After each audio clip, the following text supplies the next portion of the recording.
Mga katunay na ako ipakita kaninyo ha. So kani siya nga isda katunay, gitawag ni namo diri tabahong. Ambot ka kung unsang tawag ani ninyo diha sa inyo lugar mga katunay. Lawis, Santapi, Cebu. Ambot ka unsa ni ang tawag ani sa inyo. Pero ingon nila kuan kini sa English daw kanang gitawag bang hornfish. Ambot ka katunay, sakto ba ko? Correct me if I'm wrong katunay. So, comment down below katunay kung unsa ni sa inyo ha. Taga Cebu man, Lawis, bisag asag dapit maabot ani nga video. Comment down below katunay kung unsa ni nga klase nga isda sa inyo katunay. Pero sa amo katunay, tabahong ni siya. Ug kung may pito ka ani ka buok, kung mas dagan pa, dabis kay ni siya isug baka tunay. So kani nga isda katunay dili ni perminti nga makuha namo diri katunay, tag saragay makuha ni katunay. Kani adto. Luis ni namo makuha katunay.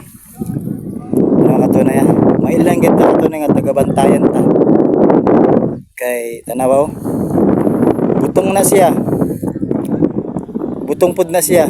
Tanaw mga isla. Hope na enjoy mo sa amo isla katunay, Bantayan Island ni. Panangatan na siya og panangatan nga gamay. Tanaw. Di ba? So kani nga isda katunay wala ko kay balo kung abunda ba ni sa inyo ha. Pero sa amo nagsaraman pero naa man pud sang kuan baka na mga tao nga focus ra gani nila, priority ra gani nila kanirang kuwaon. So makaingon gud sila siguro nga murag makuha ni daghan nila.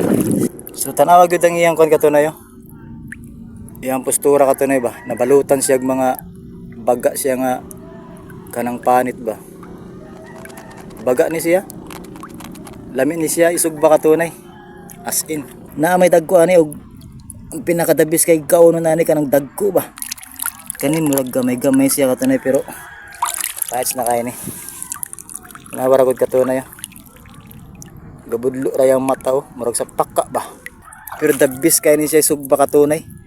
Naa kay pito ani ka buok na kisik-kisik ang bahawa ni lagi.